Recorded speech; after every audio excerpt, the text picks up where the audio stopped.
আজকে আমি তোমাদের ক্লাস 12-এর ইলেকট্রোস্ট্যাটিক্সের কিছু বেসিক কনসেপ্ট বোঝাবো। ইলেকট্রোস্ট্যাটিক্স অর্থাৎ স্থির তড়িৎ। স্থির তড়িৎ প্রথমে পড়তে গিয়েই আমাকে যে দুটো জিনিস জানতে হবে, যেগুলো একদম ছোটোবেলা থেকে একদম বেসিক কনসেপ্ট আমরা জানি, যে ইলেকট্রিক চার্জেস দু রকমের হচ্ছে, একটা পজিটিভ চার্জ, একটা নেগেটিভ চার্জ। পজিটিভ চার্জ কেন, নেগেটিভ চার্জ কী করে হচ্ছে, সেই বিষয়টা আমি আর যাচ্ছি না, কারণ এটা তোমরা প্রত্যেকে জানো যে পজিটিভ আর নেগেটিভ চার্জটা ম্যাক্সিমামই হয় ইলেকট্রনের আদান প্রদানের জন্য। এটা একটা স্কেলার রাশি, পরিমাপযোগ্য একটি প্রাকৃতিক রাশি। এটা সিজিএস ইউনিট, ইএসইউ বা স্ট্যাট কুলাম, আর এসআই ইউনিট হচ্ছে কুলাম। মাত্রা আইটি, আর 1 কুলাম ইকুয়াল টু 3 × 10⁹ ইএসইউ। এই বেসিক কনসেপ্টগুলো হচ্ছে চার্জ সম্পর্কে, যে চার্জকে আমরা কিভাবে ডিফাইন করব।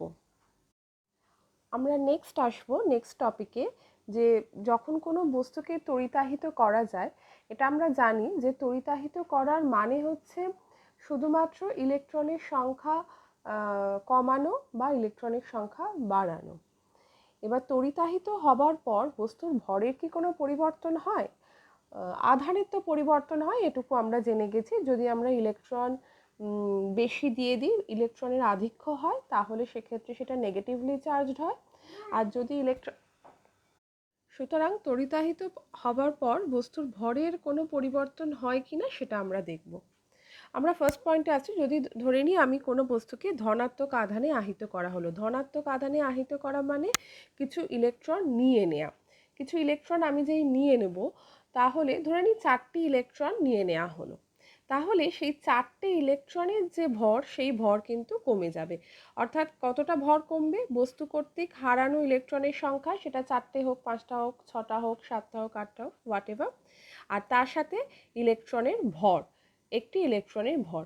তার মানে ধনাত্মক আধানে বস্তুকে যদি আহিত করি, তাহলে বস্তুর ভর কমবে, কারণ ইলেকট্রন বেরিয়ে যাচ্ছে।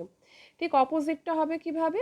ঋণাত্মক আধানে আহিত করলে ভর বাড়বে, একই কারণে সেই ভরটা বেড়ে যাবে।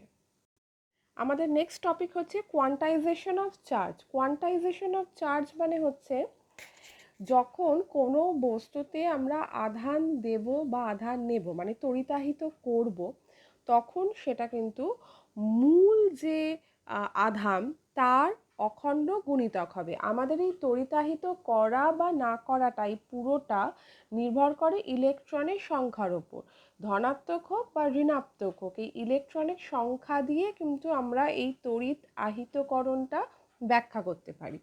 এবার আমাদের কোয়ান্টাইজেশন অফ চার্জ মানে হচ্ছে কতটা তড়িৎ কোনো একটা বস্তুতে আহিত করা হলো, সেটা নির্ভর করবে কটা ইলেকট্রন আমি সেখান থেকে নিয়েছি বা কটা ইলেকট্রন এক্সট্রা সেখানে গেছে। তাই ইলেকট্রনের চার্জ যা হবে তার সরল গুণিতক, মানে 1, 2, 3, 4, এইভাবে কিন্তু সেই পরিবাহীর আধানের মানটা নির্ভর করবে। তো এই ঘটনাটাকে বলা হচ্ছে কোয়ান্টাইজেশন অফ চার্জ। এরপর আমরা চলে আসব ইনভ্যারিয়েন্স অফ চার্জ, অর্থাৎ আধানের অপরিবর্তনীয়তা। অপরিবর্তনীয়তা, এখানে আমরা একটা নির্দেশতন্ত্রর ব্যাপারে আসব। রেফারেন্স ফ্রেম, ধরে নিচ্ছি কোনো একটা বস্তুতে কিছু চার্জ দেওয়া আছে, সেই চার্জটা স্থির অবস্থায় যে পরিমাণ থাকবে, বস্তুটি যদি গতিশীল থাকে, কোনো একজন পর্যবেক্ষক যদি সেই নির্দেশতন্ত্রের বাইরে গিয়ে বস্তুটিকে দেখে যে বস্তুটি গতিশীল, সেই অবস্থাতেও কিন্তু বস্তুটির চার্জের পরিমাণ বা আধানের পরিমাণ একই থাকবে। তার মানে কিউ স্থির অবস্থাতেও যে পরিমাণে ছিল, গতিশীল অবস্থাতেও সেই পরিমাণেও থাকবে। অর্থাৎ আমরা এখানে বলতে পারছি তড়িতাধানের পরিমাণ নির্দেশতন্ত্র নিরপেক্ষ, অর্থাৎ রেফারেন্স ফ্রেমের ওপর এই তড়িতাধানের পরিমাণ নির্ভর করছে না। নেক্সট আমরা পড়ব ইলেকট্রোস্ট্যাটিক ইন্ডাকশন, অর্থাৎ তড়িৎ আবেশ। তড়িৎ আবেশের অর্থ হচ্ছে আমি একটা আহিত বস্তুকে একটি অন্তরক বা পরিবাহীর কাছে নিয়ে যাব, খুব কাছে, কিন্তু স্পর্শ করব না।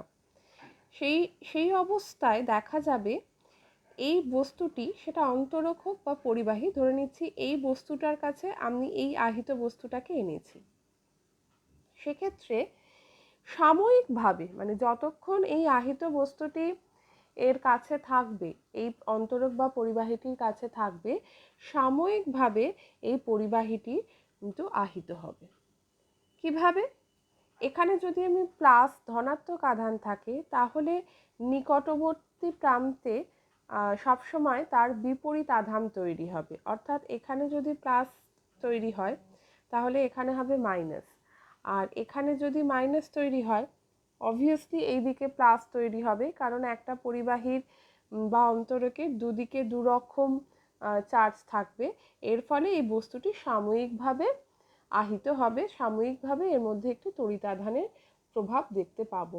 কিন্তু যে মুহূর্তে আমি এই আহিত বস্তুটিকে এখান থেকে সরিয়ে নেব, সেই মুহূর্তে কিন্তু এর মধ্যে আর কোনো তড়িতাধানের প্রভাব থাকবে না। সেই মুহূর্তে এটি আবার সাধারণ পরিবাহী বা অন্তরকে পরিণত হবে। আচ্ছা, একটু আগে আমি বললাম যে যে কোনো অন্তরক বা পরিবাহীকে আমরা আহিত করতে পারি, তো সেই পরিবাহীতে তড়িতাবেশ আর অন্তরকে তড়িতাবেশ, এই ঘটনাটা কিন্তু আলাদা। আফটারঅল এফেক্টটা সেম, কিন্তু কারণটা আলাদা। কিভাবে তড়িৎ আবেশ ঘটছে, কিভাবে আহিতকরণ ঘটছে, সেই প্রসেসটা কিন্তু এই পরিবাহীতে এবং অন্তরকে সম্পূর্ণ আলাদা। আচ্ছা, প্রথমে আমরা একটু দেখে নিই পরিবাহীতে কি করে তড়িৎ আবেশ হচ্ছে। পরিবাহী মানে যে পরিবহন করতে পারে। কার জন্য পরিবহন করতে পারে? মুক্ত ইলেকট্রনের জন্য। তার মানে পরিবাহীতে প্রচুর মুক্ত ইলেকট্রন থাকে, সেই মুক্ত ইলেকট্রনগুলো এরকম ইভেনলি ডিস্ট্রিবিউটেড থাকছে।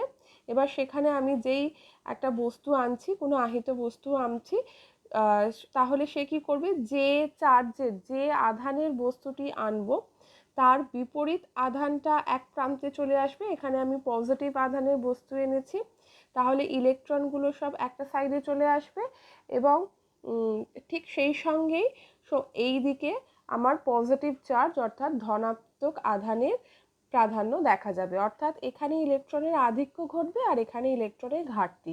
তাহলে এই যে পরিবাহীটায় একদিকে নেগেটিভলি চার্জড হয়ে গেল আর একদিকে পজিটিভলি চার্জ হয়ে গেল।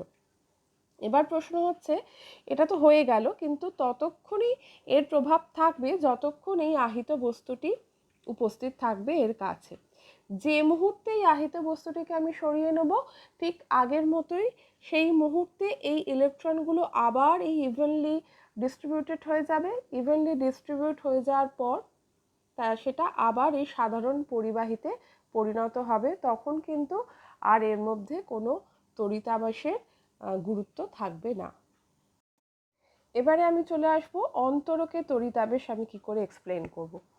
অন্তরকে যেহেতু কোনো মুক্ত ইলেকট্রন থাকছে না, তাই পরিবাহীর মতো সেই ঘটনা এখানে ঘটছে না যে মুক্ত ইলেকট্রনগুলো সমস্ত একদিকে চলে এলো, অন্যদিকে ইলেকট্রনের ঘাটতি ঘটলো, সেই বিষয়টা এখানে ঘটছে না। কিভাবে ঘটছে তোমরা ছবিটাতে ভালো করে দেখো। এখানে জাস্ট আমি একটা পরমাণুর গঠন দেখিয়েছি। এই রকম সাধারণ একটা পরমাণু, যার কেন্দ্রে পজিটিভ চার্জ থাকছে, নিউক্লিয়াস, আর বিভিন্ন কক্ষপথ আছে, সেই কক্ষপথে ইলেকট্রনগুলো আছে। এবার এটা হচ্ছে এই সাধারণ একটা গঠন।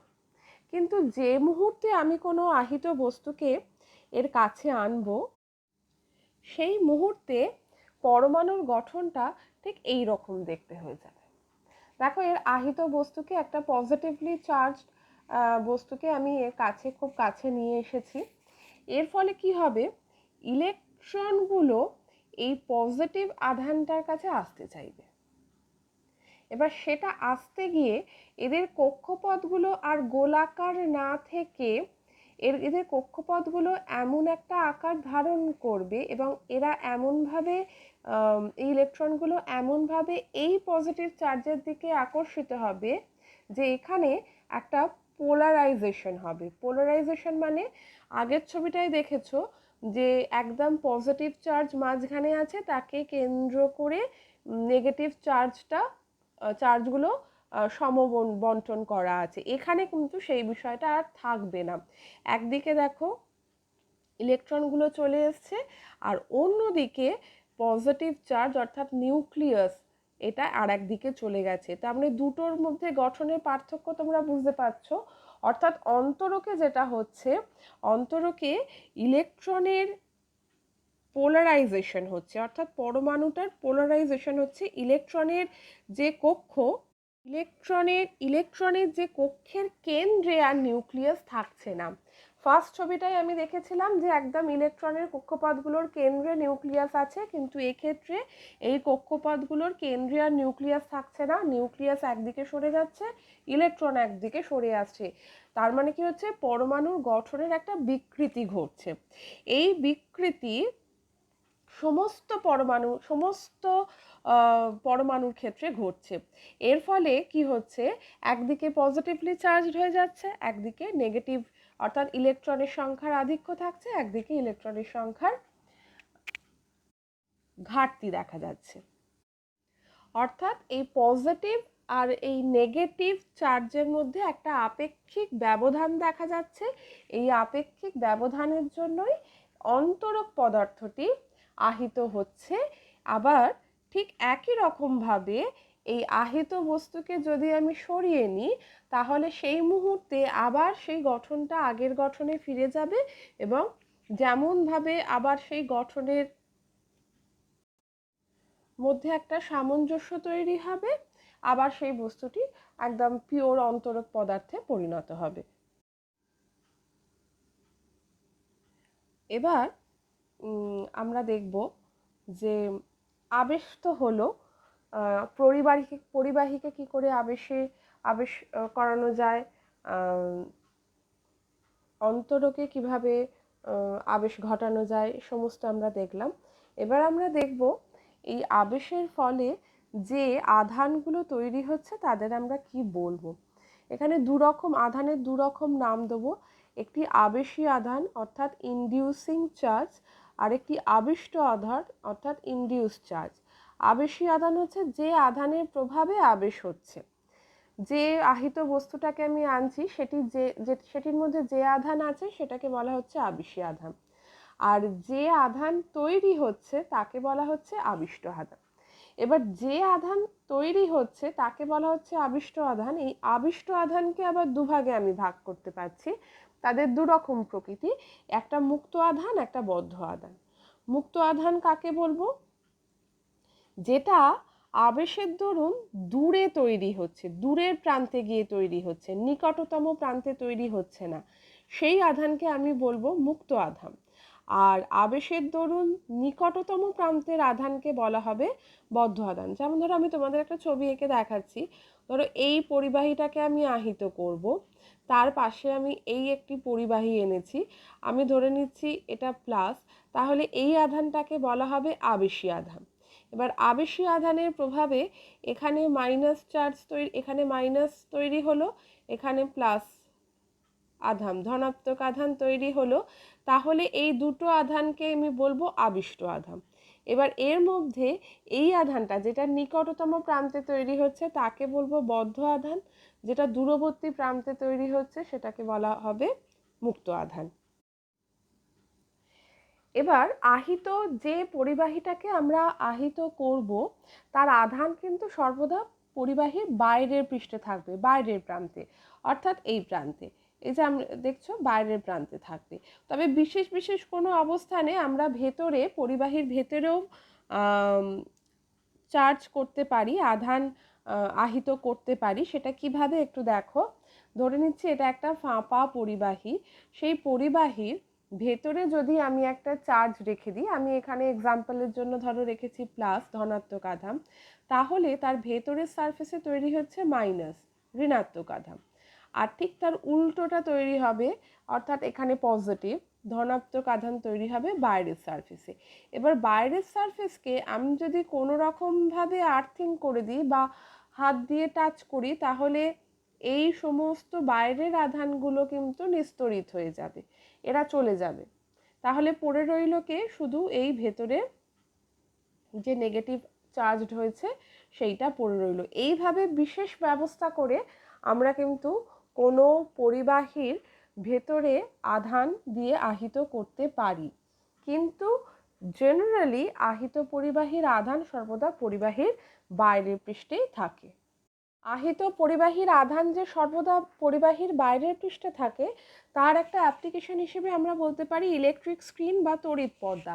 এই ইলেকট্রিক স্ক্রিন বা তড়িৎ পর্দার কাজ কি, যদি কোনো একটা বস্তুকে ইলেকট্রিক স্ক্রিন বা তড়িৎ পর্দা দিয়ে ঢেকে রাখা হয় তাহলে ভেতরের বস্তুটা কোনো রকমভাবে চার্জ ধনাত্মক বা ঋণাত্মক আধান দ্বারা প্রভাবিত হতে পারে না, কারণ এই তড়িৎ পর্দার বাইরেই শুধুমাত্র আধানটা থাকে ও আধানটাকে বাইরেই আটকে রাখে, ভেতরে যেতে দেয় না। এই প্রপার্টির জন্য আমরা তড়িৎ পর্দা ব্যবহার করতে পারি। অনেক সময় দেখা যায় বিভিন্ন ল্যাবরেটরিতে আমি এমন কিছু যন্ত্র ব্যবহার করতে চাইছি যেগুলো কোনো রকমভাবে তড়িৎ ক্ষেত্র দ্বারা প্রভাবিত হোক বা ধনাত্মক বা ঋণাত্মক আধান দ্বারা প্রভাবিত হোক, সেটা আমি চাইছি না।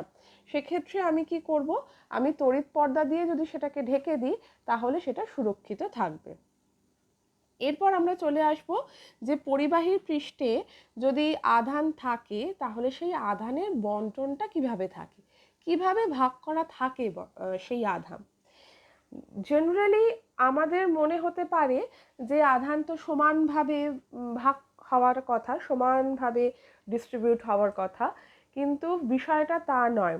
বিশেষ করে যে জায়গাগুলো একটু ছুঁচালো, দেখো যে জায়গাগুলো ছুঁচলো একটু বক্রতা বেশি, সেই জায়গাগুলোয় কিন্তু আধানের পরিমাণ বেশি থাকে।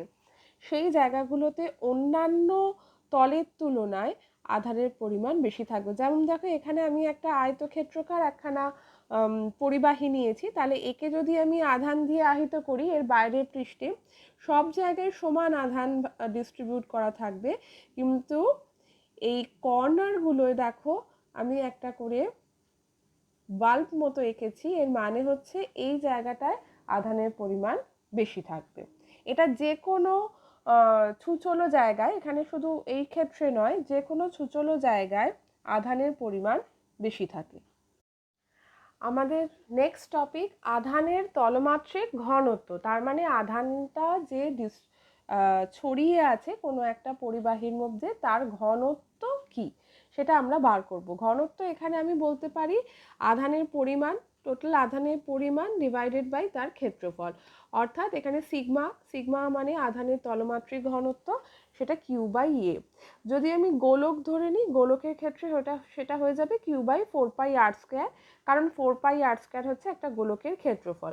তাহলে সেক্ষেত্রে আমরা দেখতে পাচ্ছি যে এই সিগমা অর্থাৎ তলমাত্রিক ঘনত্ব আর এই আর অর্থাৎ ব্যাসার্ধের মধ্যে সম্পর্ক হচ্ছে 1/r², অর্থাৎ সেই ক্ষেত্রে আমরা বলতে পারি যে স্থানের বক্রতা ব্যাসার্ধ কম সেই স্থানের তলমাত্রিক ঘনত্ব বেশি হবে। ঠিক এই কারণেই একটু আগে আমরা যেটা বলছিলাম যে ছুঁচলো জায়গার বক্রতা ব্যাসার্ধ কম হয়, তো সেই কারণে তলমাত্রিক ঘনত্ব বেশি হয়।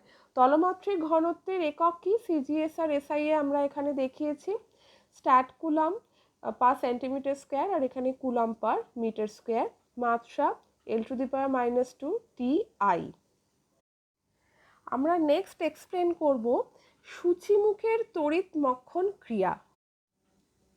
আচ্ছা, এই সূচিমুখের তড়িৎ মক্ষণ ক্রিয়া এক্সপ্লেন করতে গিয়ে আমি এরকম একটা পরিবাহী এঁকেছি যেটার অগ্রভাগটা বেশ ছুঁচলো। এখানে যে তড়িতের আধানের পরিমাণ বেশি থাকবে সেটা আমরা আগে পড়েছি। ধরে নিচ্ছি এখানে আধান আছে, তো এখানে যদি আমি ধরে নিই পজিটিভ আধান থাকে তাহলে এর আশেপাশে যে কণাগুলো থাকবে, বায়ুকণা যে থাকবে বা ধূলিকণা যাই হোক, সেইগুলোকে এই সমস্ত এর আশেপাশের কণাগুলোকে এর নেগেটিভলি চার্জ করবে, কারণ আমি জানি যে কাছাকাছি যে আধানটি থাকে তার বিপরীত আধানে আশেপাশের কণাগুলি আহিত হয়, তাহলে এটা নেগেটিভলি চার্জড হয়ে গেল। এবার নেগেটিভলি চার্জড হয়ে এরা কি করবে, এরা ক্রমশ আকর্ষিত হয়ে এই সূচিমুখের দিকে এগিয়ে আসবে। এবার যে মুহূর্তে এগিয়ে আসবে, এগিয়ে আসার মানে হচ্ছে কণাগুলো এই সূচিমুখকে স্পর্শ করলো, যেই স্পর্শ করলো সঙ্গে সঙ্গে এরা আবার এর আধানটা গ্রহণ করলো, অর্থাৎ ছিল নেগেটিভ তার জন্য এর দিকে ছুটে এলো, ছুটে এসে স্পর্শ পেল এবং সেই স্পর্শ পেয়ে এই কণাগুলো আবার পজিটিভলি চার্জড হয়ে গেল। যেই পজিটিভলি চার্জড হয়ে গেল সঙ্গে সঙ্গে ওরা আবার বিকর্ষিত হয়ে দূরে চলে যেতে লাগলো। এবং দূরে চলে যাওয়ার সময় তখন অন্য যে নিস্তড়িত কণাগুলো আছে সেগুলো এখানে এসে ভিড় জমালো, আবার সেই একই ঘটনা ঘটতে লাগলো। এই রকম ঘটনা ততক্ষণ ঘটতে থাকে যতক্ষণ না এর চার্জ পুরোপুরি শেষ হয়ে যায়। অর্থাৎ এইভাবে এই সূচিমুখের চার্জ বা আধান আস্তে আস্তে কমতে আরম্ভ করবে। এই ঘটনাটাকেই আমি বলবো সূচিমুখের তড়িৎমক্ষণ ক্রিয়া। সুতরাং এই ছিল আমাদের ইলেকট্রোস্ট্যাটিক্সের বেসিক কনসেপ্ট, ক্লাস 12-এর ফার্স্ট চ্যাপ্টারে ইলেকট্রোস্ট্যাটিক্সের বেসিক কনসেপ্টে। এই কনসেপ্টগুলোর সাহায্যে আমরা নেক্সট চ্যাপ্টারে যাব, যেটা হচ্ছে তড়িৎ ক্ষেত্র অর্থাৎ ইলেকট্রিক ফিল্ড। সেই চ্যাপ্টারটা আমরা নেক্সট ডে আলোচনা করব।